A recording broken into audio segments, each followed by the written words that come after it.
Olá, bem-vindo a mais um Mães que Educam para a Glória de Deus. E se é para a glória de Deus, vamos começar, como sempre, orando ao nosso Senhor e Salvador Jesus Cristo. Pai querido, neste momento, clamamos pela Tua misericórdia, clamamos para que o Senhor venha falar conosco através do nosso dia, através da Tua mensagem, através da Tua palavra. Ó Pai, fale conosco também, Senhor, através das nossas ações, das nossas reações. Ó Jesus, coloca sobre o nosso coração diariamente a ação do Espírito Santo para que nós não venhamos viver segundo a nossa carne, mas que nós possamos ser cheios do Espírito Santo. Para a honra e glória do Teu santo nome, Jesus. Quebra nosso orgulho, nosso ego, a nossa insatisfação, a nossa ingratidão, tudo aquilo que não te pertence, Pai, que o Seu Santo Espírito venha tratar em nós e tirar de nós para que os frutos do Espírito aqui prevaleçam. Pai, em nome de Jesus, eu quero te pedir, te agradecer. Amém. Bom, minhas irmãs, hoje nós vamos falar sobre o temperamento melancólico, que é o temperamento do meu esposo e do meu filho. É um temperamento que eu estou bastante acostumada e eu vou falar um pouquinho para vocês como funciona a criança melancólica. Primeiramente, ela vai ser a criança chorona. Sabe aquela criança que chora muito? Primeiro que ela não consegue se comunicar ali ainda na infância e ela vai chorar bastante. Então, se você lembrar do seu bebê aí, com exceção que ele tinha algum problema de saúde que fazia com que ele chorasse muito, com essa exceção, se ele fosse uma criança saudável e ainda assim chorona, tem grandes chances dele ser melancólico. Pode ser que ele possa ser também colérico. O colérico tende a ser uma criança chorona na infância porque não consegue se comunicar, então chora. Mas o melancólico, ele ganha do colérico. Ele chora muito, chora e chora. E ele vai continuar sendo esse chorão durante a vida adulta também. Fala, Elaine, meu esposo é melancólico e ele não chora.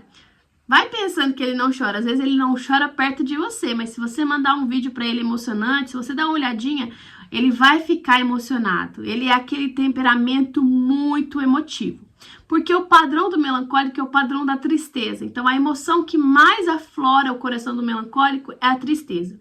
Pensa comigo, quando a gente está triste, a gente fica mais sensível à dor do próximo. Nós ficamos mais sensíveis também à nossa dor, mas também nós ficamos mais sensíveis à voz de Deus. Não existe momentos que a gente escuta mais a voz de Deus do que em momentos de dor, de sofrimento, de choro e tristeza. É difícil passar por isso? É, mas são os momentos que nós mais sentimos a presença de Deus. O melancólico, ele vive praticamente nesse padrão. Então, por viver no padrão de tristeza, que a gente chama também de pessimismo, é o temperamento mais pessimista de todos. Então, eles vão ter baixa autoestima, não vai sair falando que tem baixa autoestima tão facilmente, porque o melancólico, ele não é do tipo exibido, não é do tipo que expõe suas fraquezas, seus sentimentos para qualquer pessoa. Até para os de casa, ele tem essa certa dificuldade, que dirá para os de fora. Então, é um temperamento reservado. Mas por viver naquele padrão de tristeza, vai ser aquele temperamento que sempre vai enxergar o copo quase vazio, vai ser aquele temperamento que vai enxergar mais problema do que solução, que vai complicar a coisa fácil. Você tem uma coisa para fazer, se imaginar, nós temos que fazer tal coisa.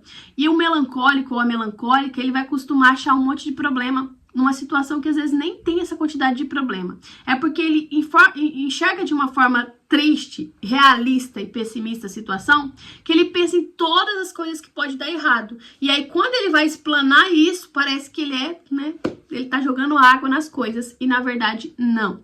Isso é bom, principalmente se casar com uma pessoa que é muito positiva. Aí a gente tem um equilíbrio ali. Um levanta, o outro tá muito baixo, aí um ajuda o outro, um a ser mais positiva e o outro ajuda a enxergar melhor a realidade das coisas. Por isso que os melancólicos, eles precisam de pessoas que os incentivem. Porque muitas vezes eles não acreditam no próprio potencial. E isso aqui não é para a pessoa acreditar no seu ego, isso aqui não é uma palestra de coach, não. Eu quero dizer acreditar na pequena coisa. Vou fazer um concurso, vou passar, vou me esforçar, vou estudar, vou empreender. E você, com que tem a sua criança, ou menino ou menina melancólica, você vai perceber que vai ser uma criança muito dodói. Caiu no chão, eles vão chorar muito, vão assim desesperar, como se o mundo estivesse acabando. Aconteceu alguma coisa que eles não gostaram, eles vão chorar, eles vão ficar tristes. São aquelas crianças também que lembram muito do que acontece. Então, se você fez alguma coisa e ele não gostou, muitas vezes ele vai emburrar e vai se esconder lá debaixo da mesa, vai se esconder lá atrás e vai querer não falar com você. tem que começar a quebrar isso desde cedo. Porque se você alimenta e permite que essas situações aconteçam dentro de casa, futuramente esse melancólico vai seguir esse padrão para tudo na vida. Magoou ele, simplesmente some da vida dele. E nós não fomos feitos para poder descartar pessoas. Nós precisamos nos unir ao invés de desunir. Então, o melancólico costuma remoer e guardar as coisas para um futuro, né? Muitas vezes é o temperamento vingativo e ressentido.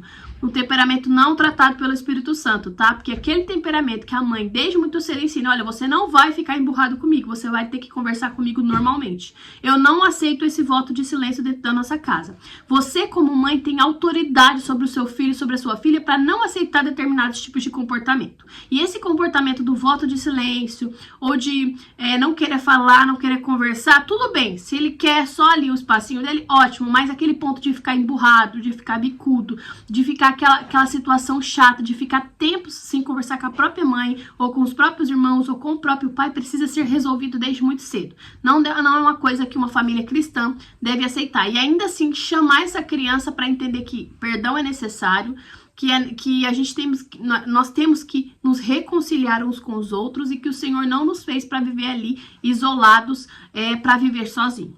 Porque aí vem o ponto.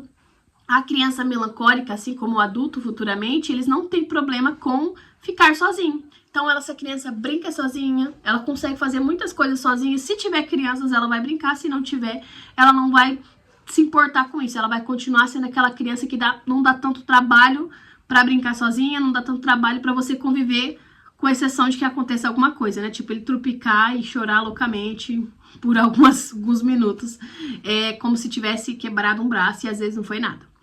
E aí vem o ponto. É uma criança que tem dificuldade para lidar com mudanças. Então, se ele vai para a escola, vai ser aquela criança que muitas vezes vai dar trabalho. Não é regra, não é toda criança melancólica que dá trabalho na escola.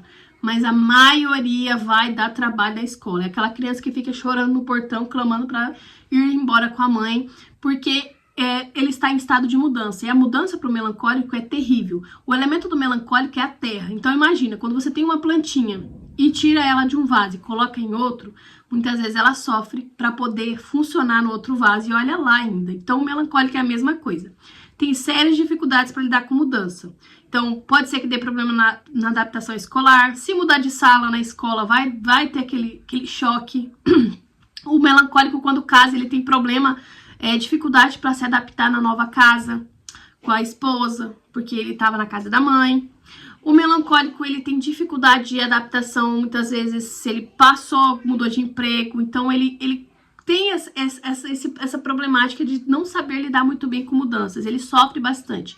Então, a sua criança melancólica, ela vai ser do tipo que, chegando na casa de uma pessoa nova, ela vai grudar em você, vai ficar grudada ali na sua perna, vai ficar ali. A pessoa vai falar, oi! Ela vai virar. A pessoa vai conversar com ela, ela não vai responder. Fala, nossa, o gato comeu sua língua? Literalmente, o gato come a língua da criança melancólica quando ela tá num ambiente novo. Ou ambiente que ela não confia, ou ambiente que ela não conhece as pessoas. Ou, por exemplo, ela até conhece, mas, por exemplo, ela ficou 3 semanas sem ir na casa dessa fulana. E aí, 3 semanas depois, você chega lá e ela já é novo pra ela de novo, que 3 semanas já é um tempinho bom para criança. Então, sempre ela vai demorar esse tempo para se adaptar. Mas quando se adaptar e se soltar, vai ser uma criança como qualquer outra. Vai brincar, vai se divertir, vai falar com as pessoas da casa, mas precisa pegar confiança. Então, às vezes, uma tarde inteira que você passa com seu filho melancólico na casa de uma amiga, vai ser no finalzinho da tarde que ele vai dar um tchau pra sua amiguinha, vai falar um oi pra ela na hora de ir embora, praticamente. Porque aí, quando ele começa a se acostumar com o ambiente, aí você fala, tá na hora de ir embora. Daí, às vezes, ele vai ficar chateado porque tá indo embora. Porque ele estava acostumando com o ambiente. Uma coisa legal e até fofa nos melancólicos é que ele sempre tem apego a alguma coisa. Então, às vezes o seu melancólico vai ter apego a chupeta, vai ter apego a um ursinho, que ele vai querer dormir abraçado, vai ter apego a uma cobertinha, a uma mantinha, a um travesseirinho, a um bichinho.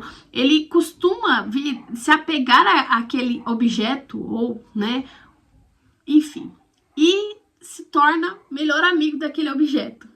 que vira, na verdade, um companheiro para ele. Porque como o melancólico, ele tem essa dificuldade de chegar a se socializar, fazer muitas amizades, embora as amizades que ele faz são amizades para a vida toda, ele sente também a solidão. Melancólicos não gostam da solidão. Na verdade, eles gostam de estar com pessoas, gostam muito de companhia, mas pessoas específicas. Por exemplo, o melancólico casado, ele sempre vai querer a companhia da esposa. A melancólica que mora com a mãe, ela sempre vai querer a companhia da mãe dela. Então, eles gostam de companhia, mas são companhias que eles se sintam realmente à vontade. Não aquela companhia que é a visita, né? Melancólico não gosta muito de visita, não gosta de sair da rotina, ele gosta de tudo muito organizado.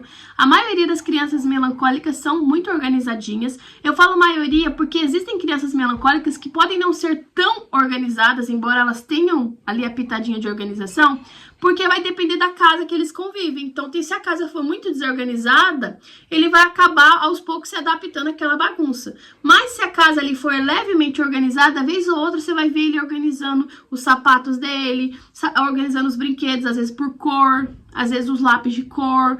Então, o melancólico, ele gosta das coisas em ordem, gosta das coisas bem feitinhas, eles são perfeccionistas. Tudo que eles vão fazer, eles gostam de fazer bem feito. E aí vem a questão de sair da rotina, né? Se a rotina do seu melancólico é todo dia ele tirar um cochilinho, né? Dormir tantas horas da tarde ou à noite e tal, e você sai para uma festa, ele pode até ir, mas em determinado momento essa criança pode falar: eu quero ir embora, quero ir para casa, quero minha coberta. E vai pedir pelo objeto que às vezes tem lá na casa, no confortinho dele, que é o estado de repouso dele. Futuramente, essa coberta pode ser que vire a caixinha do nada, porque todo melancólico tem uma caixinha do nada, do qual ele usa para fazer nada, mas que traz muita paz para ele. Enquanto os sanguíneos, os coléricos, eles se alimentam da alegria e da energia das pessoas, os melancólicos ficam cansados com a alegria das pessoas. Então, eles geralmente vão gostar do momento de repouso. Terra, né? A terra é um elemento de repouso. E aí vem uma questão da disciplina dos melancólicos. Eles aprendem mais pela dor do que por amor. Muitas vezes você vai conversar, tentar desenvolver empatia ali. Sim, eles conseguem entender isso. Mas eles são frios. Então, se eles tiverem algum tipo de ressentimento ou um senso de justiça que o colérico também tem, o melancólico também possui, mas o senso de justiça do melancólico é sempre olhando para o seu eu. E, neste caso, Deus, a maioria das vezes, vai tratar mais com o melancólico pela dor do que pelo amor. Porque por amor, eles vão resistir. Eles sempre vão falar que não são capazes, eles sempre vão falar que não, e não. E aí, muitas vezes, Deus aperta e agarra. Então, a maioria dos melancólicos vem pela dor. Tanto que poucos são os pastores melancólicos, porque eles não vão de livre e espontânea vontade, eles não são exibidos, eles não sentem vontade de ser o centro da plateia, mas eles são os melhores pastores justamente por isso, porque eles sabem liderar, são organizados, são humildes, mas eles não querem. Essa é a questão. E quando Deus quer chamar um melancólico, ele vai chamar pela dor. Porque aí por amor muitas vezes ele fala: não tô capaz, não dá. Mas aí Deus aperta e ele vem. Porque ele vem. Melancólico funciona mais com desconforto, alguma coisa que deixa ele em desconforto, do que você simplesmente ir lá e colocar ele no cantinho da disciplina e ir lá para pensar. Se você colocar o melancólico para pensar, depois de brigar com ele vai pensar as piores coisas, os piores tipos de vingança que vai fazer. Mas não vai desenvolver aquela questão da empatia. Poxa vida, magoei a minha mãe. Não. Cantinho da disciplina, botar para pensar, botar para dormir, tudo isso daí é confortável demais para o melancólico. Isso não é correção. Você não vai conseguir disciplinar o seu melancólico desta forma, tá? Ele não aprende no conforto, ele aprende no desconforto, assim como os fleumáticos. E no demais, se você tiver um filho melancólico, vai ser um filho que vai ser grudado em você o resto da vida. Mesmo casado, vai ser na sua casa, na casa da mãe do melancólico, que vai ser realizado o Natal. Vai ser na casa da mãe da melancólica que vai ser realizado o Natal, porque eles são muito apegados à família. Tem muitos melancólicos que nem se casam porque são apegados aos pais. Tome cuidado. Tome cuidado para você não ser uma mãe grudenta que deixa a situação confortável demais a ponto desse melancólico não querer casar, não querer trabalhar, não querer se esforçar, porque tá confortável demais. Lembre-se, zona de conforto não faz o melancólico se mexer. Tem que ficar desconfortável. Quando o melancólico tem uma mãe chata, ele cresce. Quando ele tem uma mãe muito legal, ele se agarra a ela e casa com ela inconscientemente. E é isso, eu espero muito que você tenha gostado ali de saber um pouco sobre os temperamentos. Isso é só um pouco, porque nós somos indivíduos únicos, então existem coisas que são específicas nossa, principalmente baseadas na cultura. Se você tiver interesse de fazer uma mentoria exclusiva comigo, é só chamar, eu vou deixar aqui embaixo as informações, e você me chama lá, a gente consegue analisar você, baseado em você, ou a analisar o seu filho baseado nas características dele. Isso aqui é um pouco do que a criança melancólica, padronizada, de certa forma, de acordo com o temperamento. Espero muito que vocês tenham gostado, que Deus abençoe e até o próximo vídeo.